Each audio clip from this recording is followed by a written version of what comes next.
Hello बच्चों, कैसे हो आप लोग? अच्छे होंगे बेटा। बेटा मैं आपको पढ़ा रही थी मैथिली षडरूप का चैप्टर। उसमें मैंने आपको जो कैकई का अनुताप है, कैकई के अनुताप के अभ्यास प्रश्न मैं आपको समझा चुकी हूँ।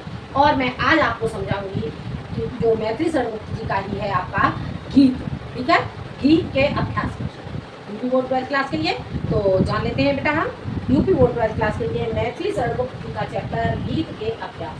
क्या जानेंगे हम जानेंगे मैथिली मैथिली शरण गुप्त, मैथिली शरण गुप्त। और इनका चैप्टर है आपका गीत। ठीक है बेटा, गीत के हम जानेंगे अभ्यास प्रश्न। ठीक है, अभ्यास प्रश्न, अभ्यास प्रश्न। ठीक है, देखते हैं बेटा, देखते हैं बेटा हम बुक में। ये आपका आता है बेटा चा खंड तक मैंने आपको समझा दिया था, और ये आपका छा खंड से आता है आपका गीत। ठीक है, तो देखते हैं हम ये डालेंगे छा खंड है बेटा आपका। और इसमें है आपका मुझे फूल से लेकर के पर धारो, मुझे फूल से लेकर मुझे फूल मुझे फूल मुझे फूल से लेकर के ये आपका हो जाएगा बेटा पर धारो। ठीक है, कहाँ तक होगा? पर धारो। क्लियर? ये आपका पर धारो तक हो जाता है बेटा। अब आपको क्या करना है, पहले हम इसको पद्यांश को पढ़ेंगे और उसके बाद हम इसके अभ्यास प्रश्न जानेंगे। पद्यांश देख लेते हैं क्या कहते हैं यहाँ पे। मुझे फूल मत मारो। अब यहाँ पे जो उर्मिला है, उर्मिला कहती है किससे? कामदेव से। उर्मिला कामदेव से कह रही है मुझे फूल मत मारो, मैं अब अबला बाला वियोगिनी, कुछ तो दया विचारो, मुझे फूल मत मारो, उगर मर के मीत मगन पटो, तुम कटो गरल नगारो, मुझे विकलता तुम्हें विफलता, ठहरो श्रम परिहारो, नहीं भोगिनी यह में कोई, नहीं भोगिनी यह में कोई, जो तुम गरल पसारो, बरको तो सिंदूर बेंदो ये हर नेत्र निहारो, रूप दर्प गंधर्व तुम्हें तो मैंने पति परवारो। अब बेटा हमें क्या करना है, इसके हमें प्रश्न देखने होंगे। बेटा इसकी संपूर्ण व्याख्या मैं आपको पहले ही बता चुकी हूँ, तो आप इसके अभ्यास प्रश्न समझने से पहले इसके जो संपूर्ण व्याख्या वाली वीडियो है वो जरूर। ठीक है, तो देखते हैं हम इसके अभ्यास प्रश्न है। पहला क्वेश्चन है बेटा उपर्युक्त पद्यांश के शीर्षक एवं रचयिता का नाम लिखिए। तो उपर्युक्त पद्यांश के शीर्षक एवं रचयिता का नाम। ठीक है, तो पहला क्वेश्चन उपर्युक्त पद्यांश पद्यांश का शीर्षक, शीर्षक आपको इसका शीर्षक लिखना होगा। तो क्या हो जाएगा? उपर्युक्त पद्यांश का शीर्षक, शीर्षक एवं रचयिता का नाम। ठीक है, तो उपर्युक्त पद्यांश का शीर्षक हो जाएगा बेटा आपका गीत। ठीक है, और रचयिता का नाम, उपर्युक्त पद्यांश के रचयिता का नाम, रचयिता का नाम। ठीक है, रचयिता का नाम हो जाएगा बेटा आपका मैथिली शरण गुप्त, मैथिली शरण गुप्त। ठीक है बेटा, ये आपका हो जाता है रचयिता। अब हम चलते हैं बेटा अगले क्वेश्चन की ओर। पहले आप ये समझ लो एक बार, उपर्युक्त पद्यांश का शीर्षक गीत, उपर्युक्त पद्यांश के रचयिता का नाम मैथिली शरण गुप्त। ठीक है बेटा, अब हम देखते हैं इसका सेकंड क्वेश्चन। सेकंड क्वेश्चन क्या पूछा गया है इसमें जान लेते हैं। रेखांकित पंक्ति की व्याख्या कीजिए। ठीक है, रेखांकित पंक्ति की व्याख्या, रेखांकित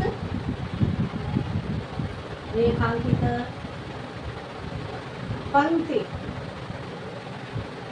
की व्याख्या।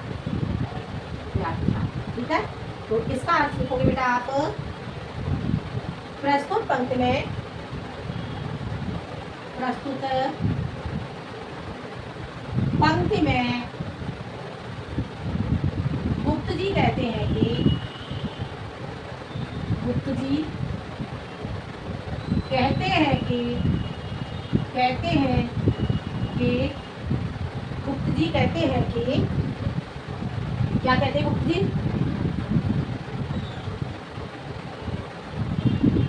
देखते हैं बेटा,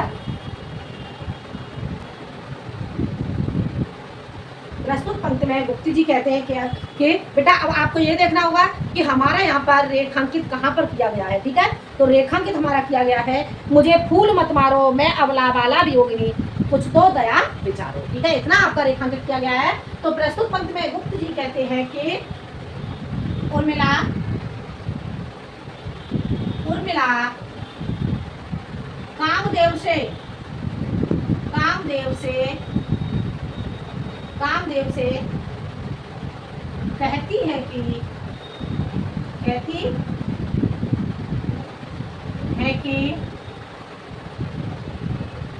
हे कामदेव, हे कामदेव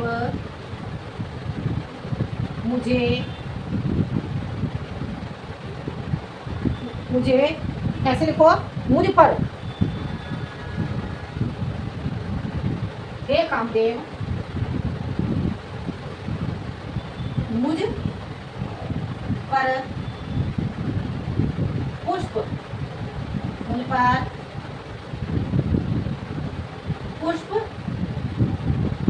रूपी बाण से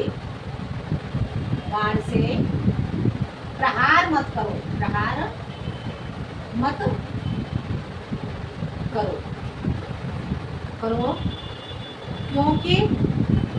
क्योंकि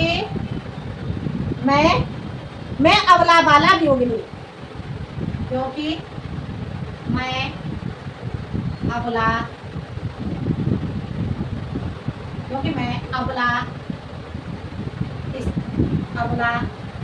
तथा वियोगिनी स्त्री हूँ।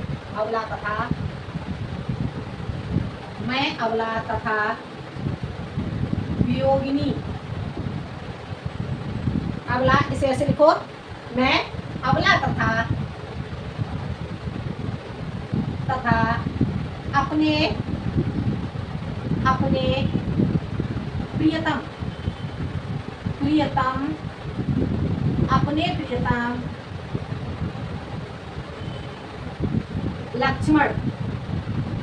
लक्ष्मण के वियोग में वियोगिनी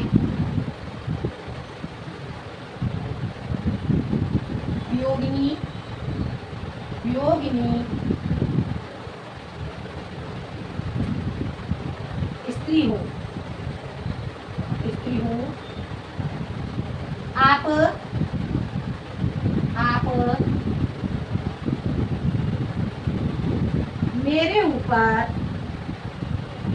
मेरे ऊपर कुछ तो दया करो। आगे समझ में? पहला आपका क्या हो जाता है, प्रस्तुत पंक्ति में गुप्त जी कहते हैं कि उर्मिला कामदेव से कहती है कि हे कामदेव मुझ पर पुष्प रूपी बाण से प्रहार मत करो, क्योंकि मैं अबला तथा अपने प्रीतम लक्ष्मण के वियोग में वियोगिनी स्त्री हूँ। आप मेरे ऊपर कुछ तो दया करो, कुछ तो दया का विचार। आगे बेटा समझ में? ये हो जाता है आपका रेखांकित अंश की व्याख्या। अब देखते हैं बेटा हम आगे अगला क्वेश्चन जानेंगे बेटा हम।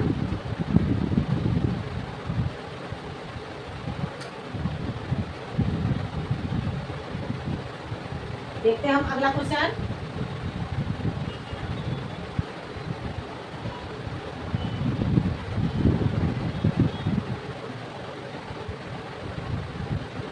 देखो अगला क्वेश्चन है आपका बेटा, कवि ने अबला बाला वियोगिनी को किसके लिए प्रयोग किया है? कवि ने अबला बाला वियोगिनी को किसके लिए प्रयोग किया है? ये आपका हो जाएगा बेटा थर्ड क्वेश्चन। ठीक है, तीसरा क्वेश्चन होगा बेटा ये आपका, तो इसे लिखेंगे कवि ने अबला बाला वियोगिनी, कवि ने अबला वाला वियोगिनी, अबला वाला वियोगिनी कहाँ है क्वेश्चन? अबला वाला वियोगिनी को कवि ने अबला वाला वियोगिनी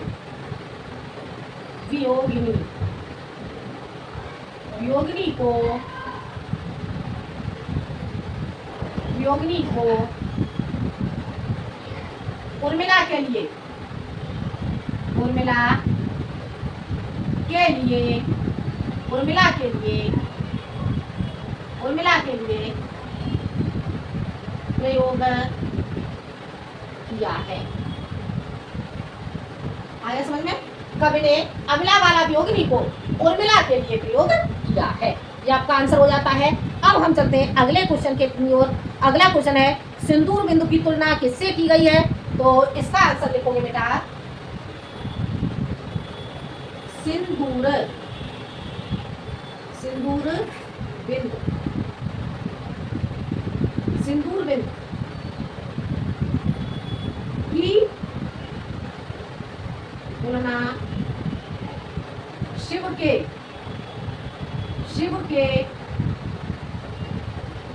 तीसरे नेत्र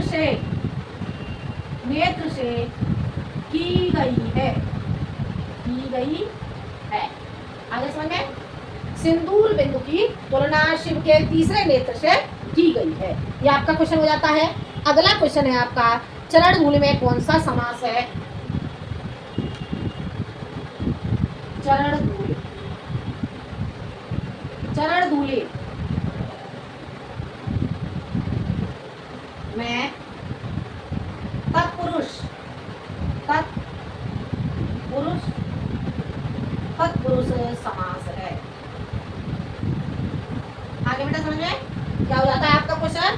चरण धूलि में कौन सा समास है? इसका आंसर आपका हो जाएगा चरण धूलि में तत्पुरुष समास।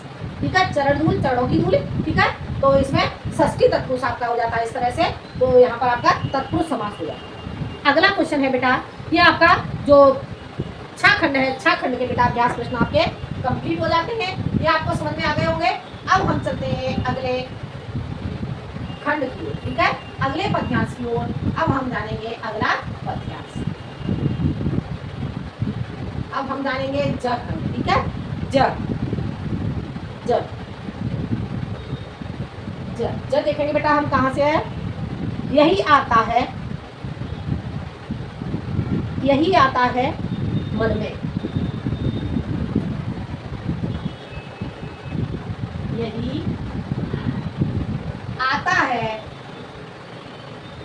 यही आता है से लेकर के मन में, ठीक है, ये आपका पद्यांश हो जाएगा। अब हमें बेटा इसके अभ्यास प्रश्न देखने हैं, तो हम इसके अभ्यास प्रश्न जानेंगे। उससे पहले हम इस पद्यांश को पढ़ लेते हैं, ठीक है, क्या बताया गया इसमें देखते हैं। यही आता है इस मन में, अब उर्मिला यहाँ पर कह रही है यही आता है इस मन में, यही आता है इस मन में, छोड़ धाम धन जाकर मैं भी रहूं उसी वन में, यही आता है इस वन में, यही आता है इस मन में, प्रिय के व्रत में वेद न डालूं रहूं निकट भी दूर, प्रिय के व्रत में वेद न डालूं रहूं निकट भी दूर, यथा रहे साथ साथ ही समाधान भरपूर, यही आता है इस मन में, हर्ष डूबा हो रोदन में, यही आता है इस मन में। अब देखते हैं बेटा हमें इसके अभ्यास प्रश्न देखने होंगे। तो पहला क्वेश्चन आपका हो जाता है प्रस्तुत पद्यांश का शीर्षक और कवि का नाम लिखिए। यह क्वेश्चन बेटा मैं अभी आपको समझा चुकी हूँ, ठीक है। प्रस्तुत पद्यांश का शीर्षक हो जाएगा आपका गीत और कवि का नाम हो जाएगा आपका मैथिलीशरण गुप्त, ठीक है बेटा। अब हम चलते हैं अगले क्वेश्चन की ओर। सेकंड क्वेश्चन है मन में क्या भाव उत्पन्न हो रहा है, ठीक है। तो मन में क्या भाव उत्पन्न होता है इसका आंसर लिखेंगे, जान लेते हैं। सेकंड क्वेश्चन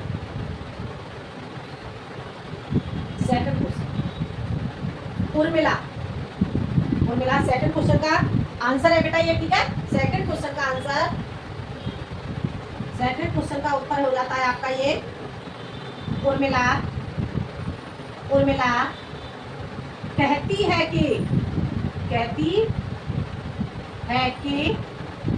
कि मेरे मन में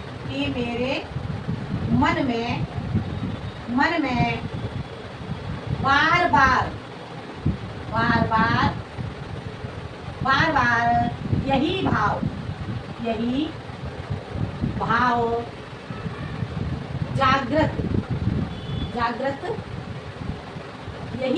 जागृत होता है कि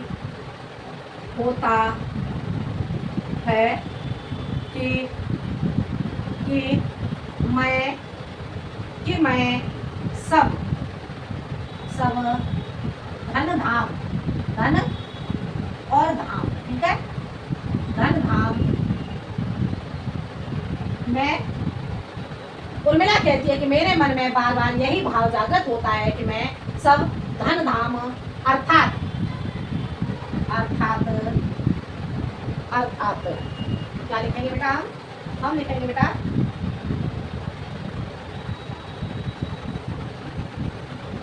धन धाम अर्थात अर्थात, ठीक है, जानते हैं।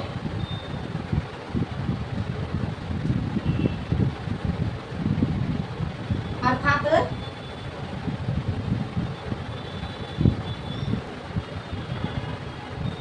धन धाम अर्थात राजमहल, राजमहल और संपूर्ण संपूर्ण वैभव को त्याग कर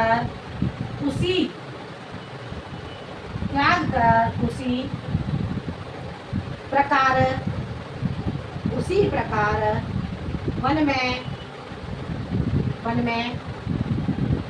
निवास करूं, वन में जाकर रहूं, वन में निवास करूं, ऐसे ही तो वन में निवास करूं, जिस प्रकार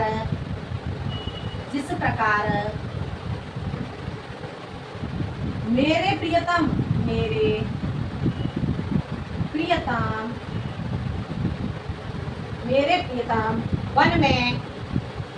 वन में रहते हैं। आगे बेटे समझ में। उर्मिला कहती है कि मेरे मन में बार बार यही भाव जागृत होता है कि मैं सब धन धाम अर्थात राजमहल और संपूर्ण वैभव को त्याग कर उसी प्रकार वन में निवास करूं जिस प्रकार मेरे प्रियतम वन में रहते हैं। आगे बेटा समझ में, ये आपका क्वेश्चन हो जाता है। अगला क्वेश्चन है बेटा, रहूं निकट भी दूर से क्या अभिप्राय है। रहूं निकट भी दूर से क्या अभिप्राय है, देखते हैं हम अगला क्वेश्चन।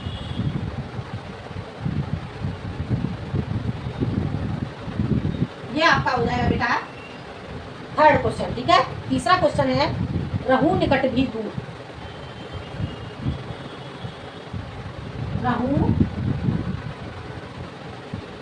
रहूं क्या क्वेश्चन था आपका, रहूं निकट भी दूर से क्या अभिप्राय है। रहूं निकट भी दूर, ठीक है।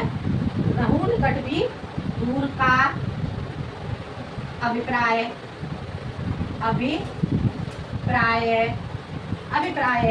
यह है कि मैं कौन, मैं उर्मिला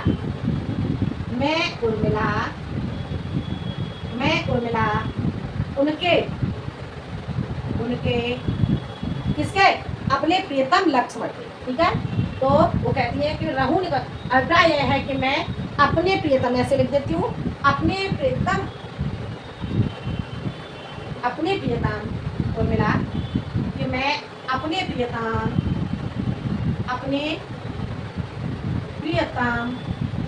लक्ष्मण के निकट रहते हुए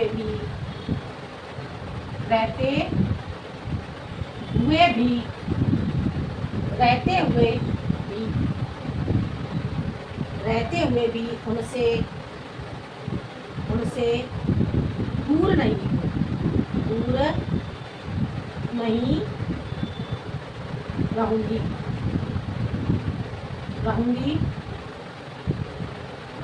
आगे समझ में क्या हो जाता है, रहूं निकट भी दूर का अभिप्राय यह है कि मैं उर्मिला अपने प्रियतम लक्ष्मण के निकट रहते हुए भी उनसे दूर नहीं रहूंगी। आगे समझ में, ये हो जाता है आपका क्वेश्चन। अगला है उपर्युक्त कविता में कौन सा अलंकार है।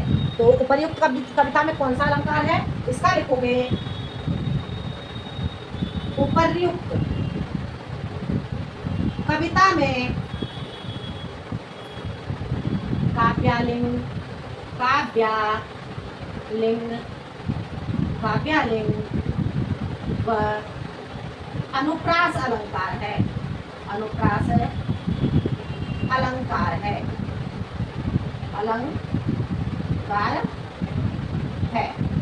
आगे समझ में? अगला क्वेश्चन है बेटा हमारा, अगला क्वेश्चन हम देख लेते हैं। रेखांकित अंश की व्याख्या कीजिए। क्या हो जाएगा अगला क्वेश्चन? रेखांकित अंश की व्याख्या। रेखांकित अंश की, रेखांकित अंश की व्याख्या, अंश की व्याख्या। ठीक है, इसका आंसर लिखोगे प्रस्तुत पद्यांश में, प्रस्तुत पद्यांश में, पद्यांश में गुप्त जी, गुप्त जी कहते हैं कि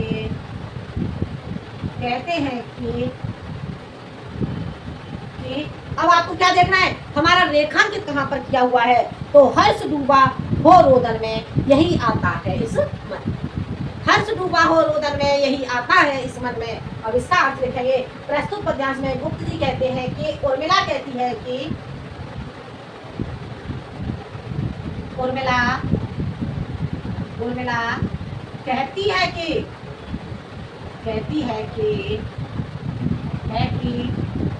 मेरे मन में यही आता है, यही आता है कि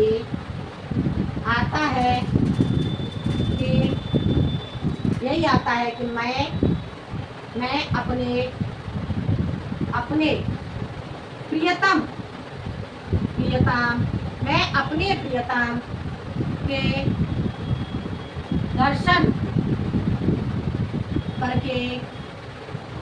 करके आनंदित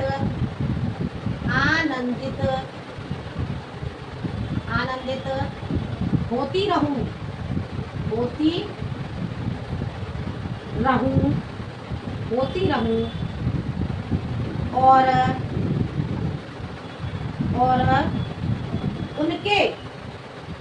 और उनके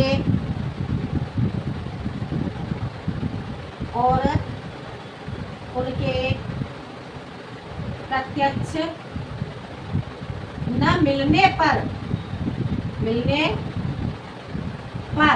क्या है, यही आता है मन में, हर्ष डूबा हो रोदन में। अब क्या करती रहूं, न मिलने पर मैं विलाप भी करती रहूं। ठीक है, न मिलने पर मैं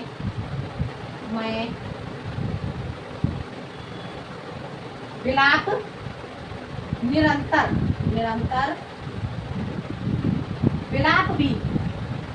विलाप भी करती रहूं। आगे समझ में? देखो एक बार, प्रस्तुत पद्यांश में गुप्त जी कहते हैं कि उर्मिला कहती है कि मेरे मन में यही आता है कि मैं अपने प्रियतम के दर्शन, अपने प्रियतम लक्ष्मण, ठीक है इतना और लिख देना, अपने प्रियतम लक्ष्मण के दर्शन करके आनंदित होती रहूं और उनके प्रत्यक्ष न मिलने पर मैं निरंतर विलाप भी करती रहूं।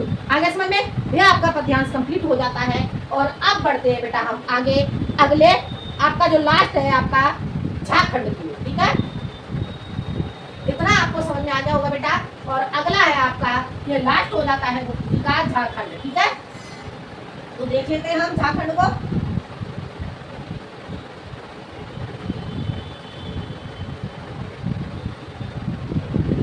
झाखंड देखते हैं बेटा।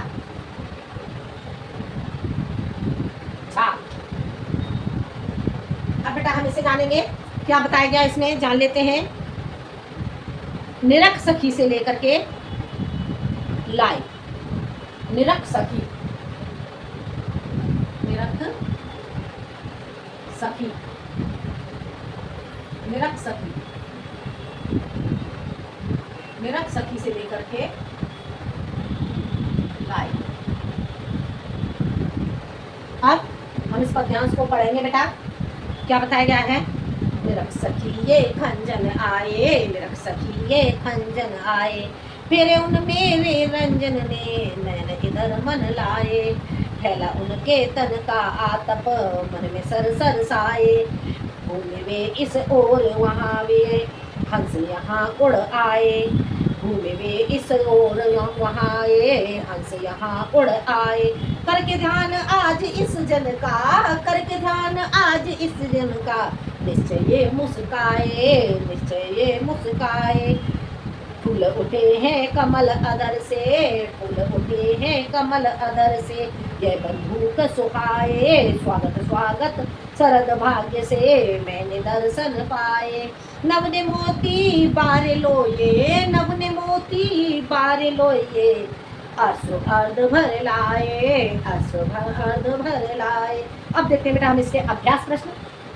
पहला क्वेश्चन हो जाता है बेटा आपका, प्रस्तुत पद्यांश का शीर्षक और इसके रचयिता का नाम लिखिए। ये क्वेश्चन बेटा आप कर ही लोगे, ये क्वेश्चन मैं आपको बार बार समझा चुकी हूँ। अगला है रेखांकित अंश की व्याख्या कीजिए, रेखांकित अंश की व्याख्या कीजिए। ठीक है, सेकंड क्वेश्चन आपका हो जाता है रेखांकित अंश की व्याख्या, रेखांकित अंश की व्याख्या, रेखांकित अंश की व्याख्या। ठीक है, अब इसमें लिखेंगे प्रस्तुत पद्यांश में, प्रस्तुत पद्यांश में मुक्त जी कहते हैं कि क्या कहते हैं गुप्त जी? प्रस्तुत पद्यांश में गुप्त जी कहते हैं कि, गुप्त जी कहते हैं कि, अब बेटा हमें देखना होगा हमारा रेखांकित कहाँ से किया गया है। रेखांकित हमारा किया गया है, फेरे उन मेरे रंजन ने नयन इधर मन भाए, फैला उनके तन का आतप मन में सर सरसाए। ठीक है, तो कहते हैं कि उर्मिला कहती हैं, उर्मिला कहती हैं कि हे सखी मेरे प्रियतम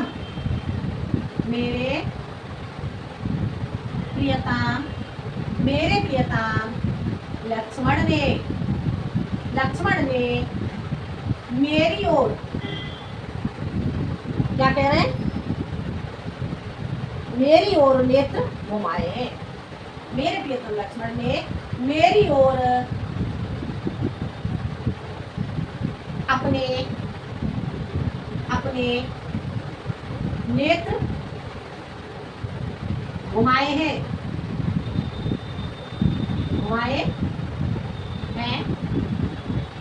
इसीलिए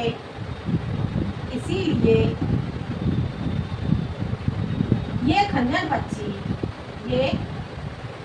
पक्षी इधर उड़कर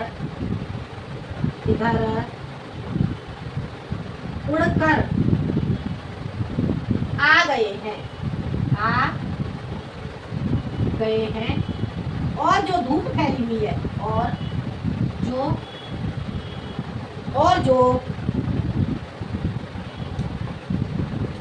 जो धूप फैली हुई है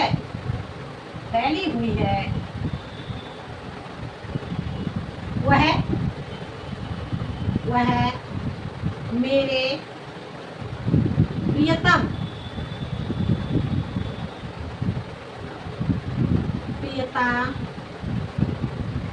लक्ष्मण के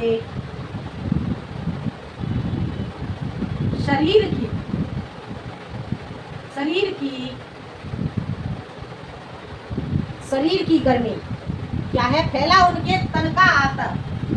तो मेरे प्रीतम लक्ष्मण के शरीर की गर्मी फैली हुई है। आगे समझ में, मेरे प्रीतम लक्ष्मण के शरीर की गर्मी फैली हुई है और मन से सरसाए, उनके मन की सरसा से, और उनके मन की सरसता के कारण, उनके मन की सरसता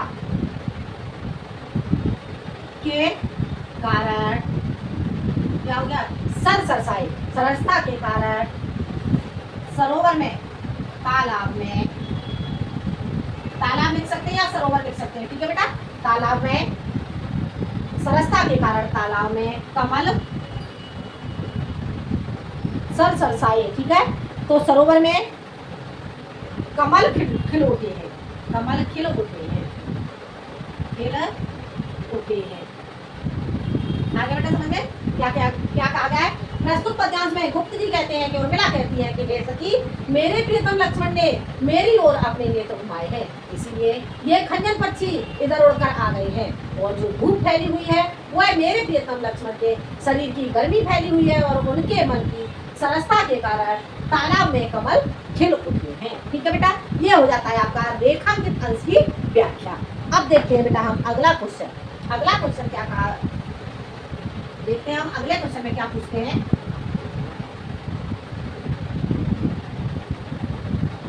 अगला क्वेश्चन बेटा आपका हो जाता है तीसरा क्वेश्चन।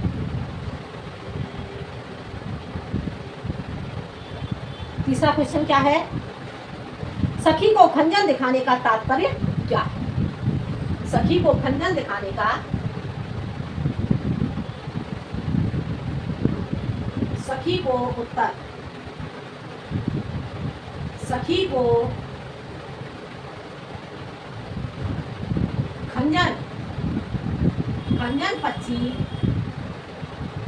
दिखाने का, दिखाने का तात्पर्य, तात्पर्य यह है, यह है कि विरहिणी उर्मिला, विरहिणी उर्मिला, विरहिणी उर्मिला को ऐसा लगता है कि, ऐसा लगता है कि जैसे, जैसे आनंद देने के लिए, आनंद, जैसे आनंद देने वाले, देने वाले प्रियतम ने इन खंजन, खंजन पक्षियों के, पक्षियों के रूप में मुझे, मुझे सुंदर लगने वाले, सुंदर लगने वाले, लगने वाले अपने, अपने नेत्र, अपने नेत्र मेरी ओर, मेरी ओर घुमा दिए हैं, घुमा दिए हैं, घुमा दिए। आगे बेटा समझ में।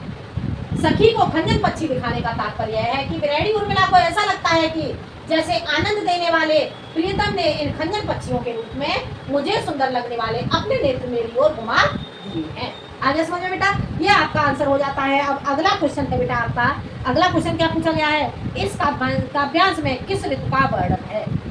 इस काव्यांश में किस ऋतु का वर्णन है, तो इसका आंसर लिखोगे बेटा, इस काव्यांश में, इस काव्यांश में, इस काव्यांश में शरद ऋतु, शरद ऋतु का वर्णन है, शरद ऋतु का वर्णन है। इस काव्यांश में शरद ऋतु का वर्णन किया गया है, ठीक है बेटा। अगला क्वेश्चन है, नयन और कमल शब्द का एक एक पर्यायवाची लिखिए। नयन और कमल शब्द का एक एक पर्यायवाची लिखना है। अगला हो जाएगा आपका बेटा नयन। नयन का पर्यायवाची क्या लिखोगे आप, नेत्र, आंख, आंख, चक्षु, ठीक है बेटा, ये आपके नेत्र के पर्यायवाची हो जाते हैं। अगला है आपका कमल, कमल के पर्यायवाची क्या लिखोगे? सरोज, सरोज, पंकज, नीरज,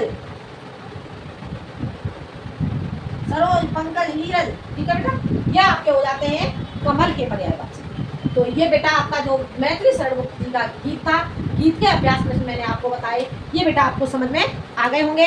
और अगले वीडियो में बेटा मैं आपको बताऊंगी जो जयशंकर प्रसाद जी का चैप्टर है आपका, अगला चैप्टर है आपका जयशंकर प्रसाद जी का, इसकी भी मैं संपूर्ण व्याख्या आपको समझा चुकी हूँ। इसके में जो गीत है जयशंकर प्रसाद जी का, जयशंकर प्रसाद जी के गीत के अभ्यास, ठीक है बेटा। तो बेटा आज के लिए इतना ही। बेटा वीडियो पसंद आए तो लाइक करें, शेयर करें, सब्सक्राइब करें। आज के लिए इतना ही, मिलते हैं हम अगले वीडियो में एक नए टॉपिक के साथ। जब तक के लिए धन्यवाद।